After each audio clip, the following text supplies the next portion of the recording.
Outsiders pre-releases are here this weekend. Some may have already started by the time you're seeing this video. Now, what cards do you want to open aside from every legendary or fabled you want to grab? For players who aren't just looking to grab their cards and flip them, I'm going to give you my top 10 cards you're hoping to open this weekend.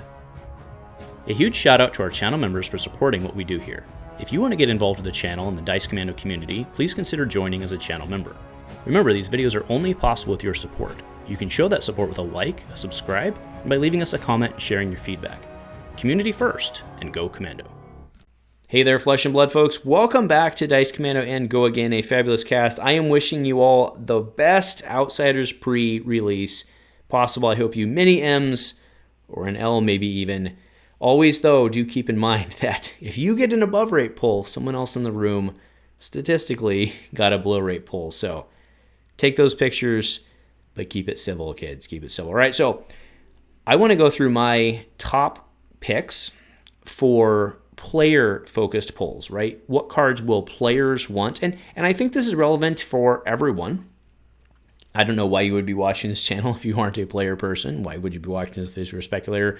But even so, right, we've very much seen, in my opinion, that many of the price spikes are inherently player-driven to a certain extent. Probably getting a bunch of dislikes on that, but they're at least based in reality. So, what cards from Outsiders am I most excited to get from a player standpoint? And yes, we are doing this PTI style. All right, so first, chilling with Slagdeans. I asked the Discord, I was like, hey, here's my list. Can you guys sanity check me? And you know what? Swagdean, he always sanity checks me. So his two top picks were Infiltrate and Barbed Undertow. The Infiltrate, so Barbed Undertow makes complete sense to me. You know, we've talked about aim counters at length on here. They are a challenge, but to be able to hit them with such a wretched ability, right? If it hits, you get to pick a color. They can't pitch that color. It's kind of a big deal, like for FaB, or just pick blue for Bravo, or I guess Guardian in that case. That's a big deal. Infiltrate, I'm a little less sold on this one. I mean, it's good, don't get me wrong. That said, there have been a lot of games I've played in the past where playing someone else's card is pretty detrimental because you can just, you know, if it's a good card, even if you don't get bonus from it, you still play it so that it isn't theirs anymore, right? But in this case, I'm not totally sold on it because it's still banished. You know, you may or may not play, but you still banish the card, right? You still banish the card. You know what would be cool is if the card had contract too, but that's perhaps a different discussion. So those are Swag's picks. Let us know in the comments if you agree or disagree. I think it's be very hard to disagree with Barbed Undertow, but Infiltrate is pretty good too. All right, so going through this, let's just be honest, I'm pulling up Flick Dimes right now. It'd be super, I mean, we all want to pull legendaries and fables. We all get that, right? But in terms of a player focused thing, I think the coolest, maybe not the coolest legendary, but I think the one that people will be after the most is Flick Knives, because this enables an entire archetype. That's pretty freaking sweet, right? So once per turn attack reaction for 0, target dagger you control that isn't on the active chain, which is a key point. Active chain deals 1 damage. Chain link, specify that. Deals 1 damage to target hero. If damage is dealt this way, it's hit and destroy the dagger. And the reason I stuttered there and wanted to make sure that it was clear is because that means that you could Kodachi for 1, Kodachi for 2, if you're Ira, for example, then throw an attack and flick the knife that you already attacked with, because it doesn't say active chain, it says active chain link. So you can stab with it and then throw it later. That's pretty freaking sweet. This card is really awesome. I do think, side note, I think a lot of people are sleeping on Vambraces, but I have an inherent bias to that, so I get it. All right, my number 2 pick is Dishonor. I think this one's a very safe pick as one that want people, because this is this the best on hit in the game? I think it probably is. Right? And when you think of so it's a 4-card combo, which is hard, but when you really think about the stuff that goes into it, it's maybe a 2.5-card combo, however the math you want to work on that. I mean, I guess you're not, so I guess it's still a 3-card. I think that's safe. 2.5 to 3 card combo probably is the way the math works on that, with easily, I mean, Sleep Dart forever? Like, you just permanently go to Sleep Dart?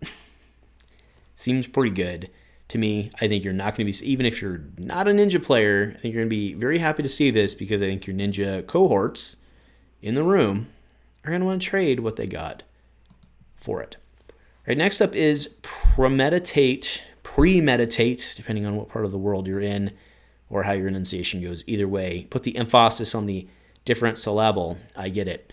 But the next time an attack action card hits this turn, create a Ponder token. The next attack action card you play from Arsenal this turn gains +3. People have started affectionately calling this Ponder Run, which I think is funny. Do keep in mind, of course, a Ponder Run had to be played from Arsenal to give +3, and this gives it to the one from Arsenal. Ha ha ha, fair enough. I actually, it's still creative. Shout out to that. But this card's pretty strong. I don't really know much else to say about that other than the fact that, like, Rangers like this a lot, because if it hits, and it's not if the next one hits, it's the next one.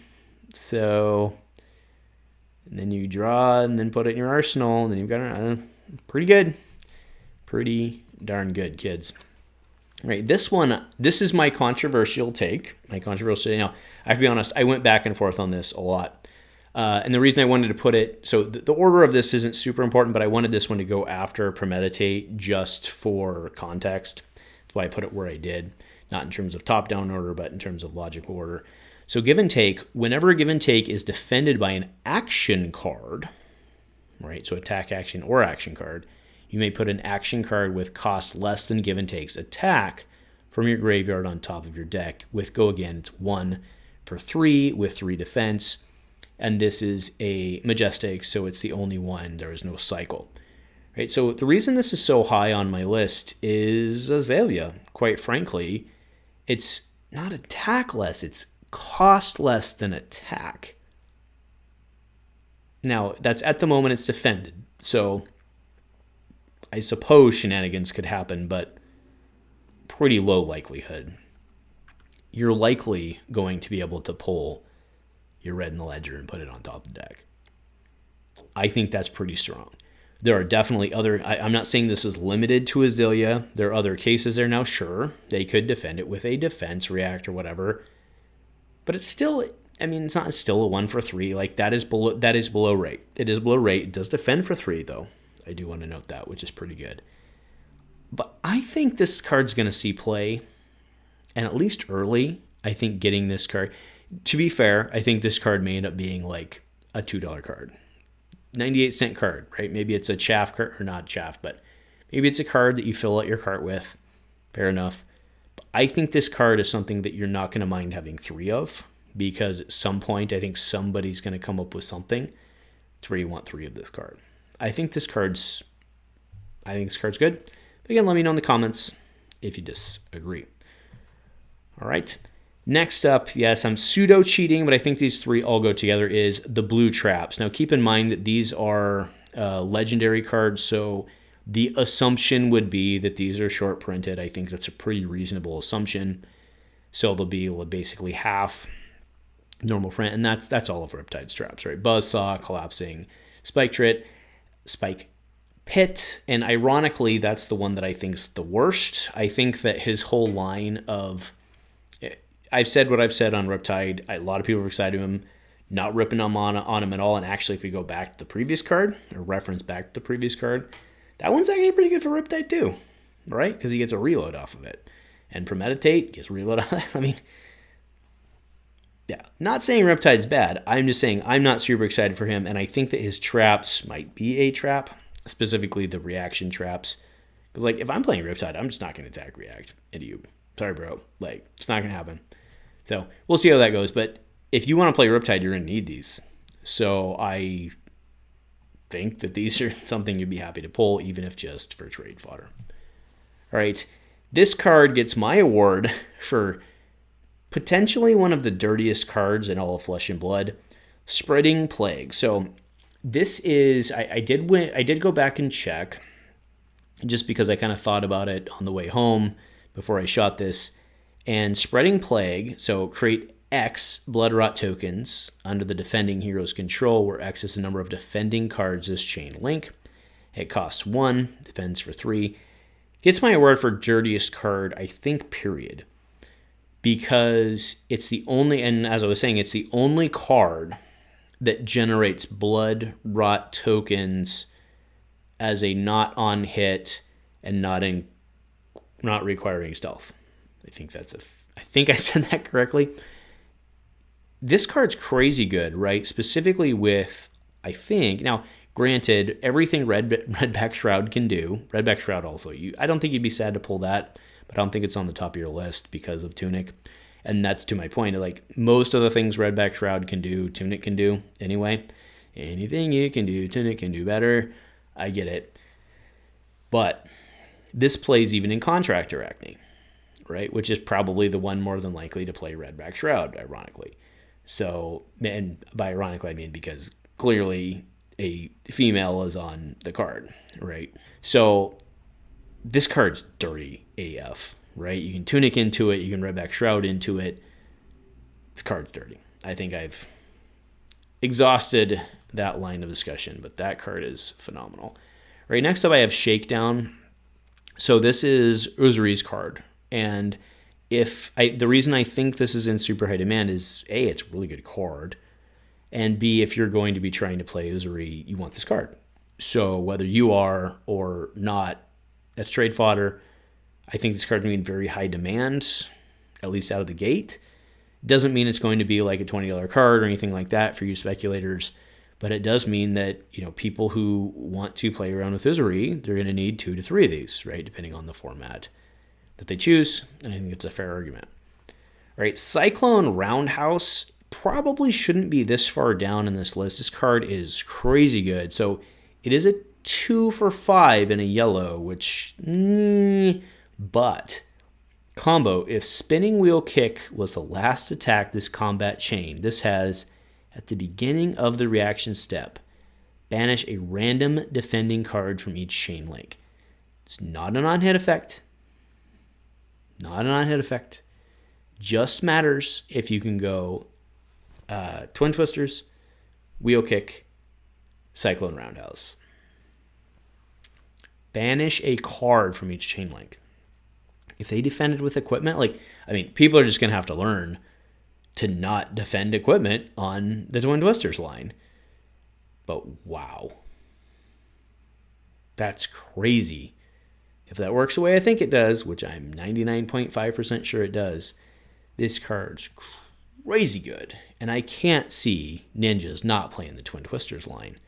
If this works the way I think it does, which, according to the release notes, I'm pretty sure it does. But let me know in the comments.